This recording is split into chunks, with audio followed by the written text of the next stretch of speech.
Brett Hickey quoted, I don't remember who it was he said that said this, but he quoted the other night that most people are not on a quest for truth, but a quest for happiness. That's what this is. They're not looking for the truth. They're here for a good time. But the happiness that they search for is not what they're going to find.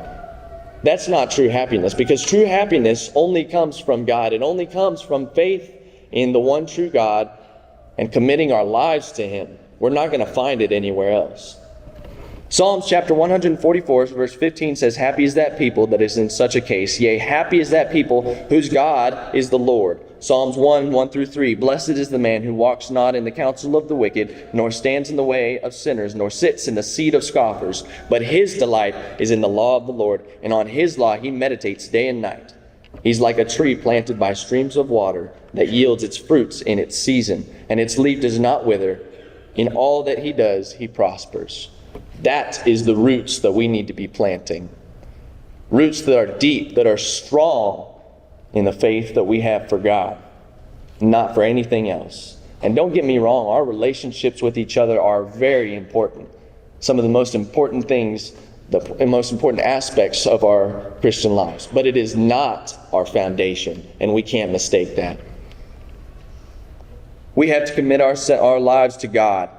Not our friends, not our family, not our hobbies, not our careers, nothing. Because nothing in the world is going to give us the satisfaction, the peace, and the love that we find from Jesus. You know, Clay talked about the sister that was looking death in the face, but she found peace. Was it in the world? No, it was from God. Was it from her friends? No, it was from God. It was from her faith in God. We're not going to find it anywhere else. And it's sad to think that some people don't realize that. And I'll leave you with 2 points. First, if you know someone who is in this state, and I understand we can't read minds, we don't know the hearts of the minds of our friends or brothers and sisters in Christ, but if you know someone or you suspect that someone may be struggling in this manner, reach out. That's our job as brothers and sisters in Christ, is to reach out and help each other.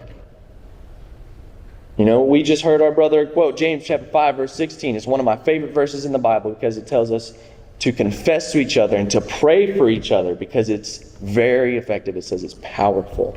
That's something I struggle with, confessing my sins to my brothers and sisters in Christ. But it's something that's important nonetheless. And then the second point is, if you find yourself, if you are in this situation, reach out to somebody. Look around you. Everyone here loves you. Everyone here wants your salvation. They want you to be saved.